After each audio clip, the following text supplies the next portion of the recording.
And release us so, Robert Peter, Dave Hall, that's what we've been saying. But that means you're doing your job. That means y'all are doing what you're supposed to do. Jared, though, did y'all just pull him back in there when Quarles went down for a little while? I just needed somebody to plug a little gap. He played 2 plays and did a good job right there. He did a couple plays, did well. I put him in there because of Kelsey. Right. Would you be averse to using him if the offensive line was using him as well? Yeah, Sean and I have already talked about that. He could be a 2-way guy right now. Because what I'm going to do with him on defense when he's out there is not ask him to do a whole lot. Right.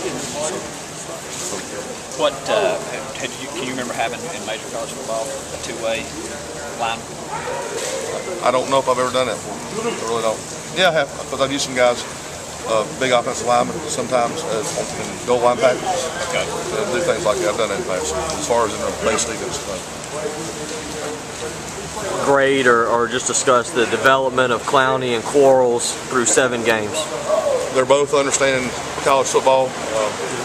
They're learning how to practice better. Both of them. Most of these kids, they don't know how to practice. You're going to play like you practice, and so learn how to practice faster and better and learn the game. They're playmakers. Right now, I use a little production ratio thing.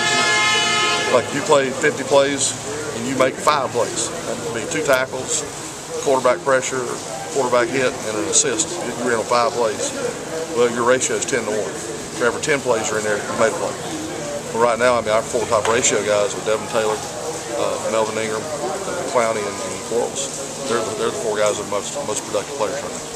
Are you surprised that Clowney, I think he's 2nd in the league in sacks right now? Does that, for a freshman coming in and the strength, like you said, the speed, is that a surprise to you? In fact, I told him he should have more. Because when he finally learns how to use his left hand in pass rush, instead of that shoulder, because he puts the shoulder and everybody holds him.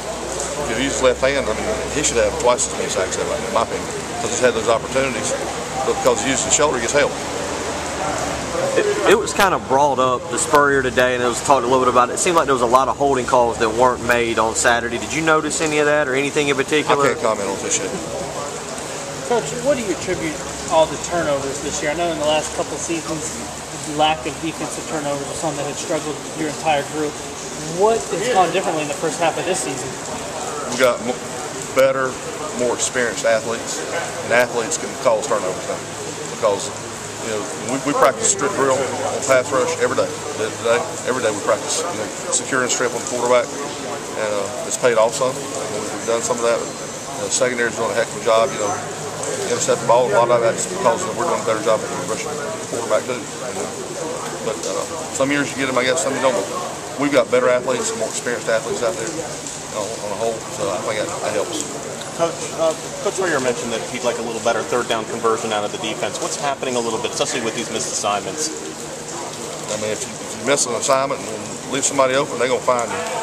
And we've got to be on our toes as far as that goes. And no missed assignments, no missed tackles, and don't load. And hopefully we don't get the ball turned over to the. Is there something in particular that's happening on those 3rd downs where maybe more assignments are getting missed than on 1st and 2nd downs? I hadn't really noticed that.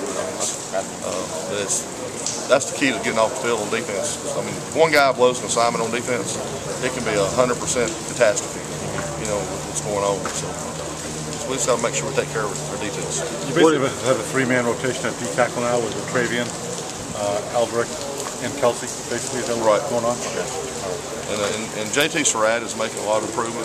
Yeah. And I would not be adverse to putting him in a ball game. It's just when they're tight games. It's human nature. If they get tight, I want my best guys out there. Yeah. That's just the bottom line. We often hear about the freshman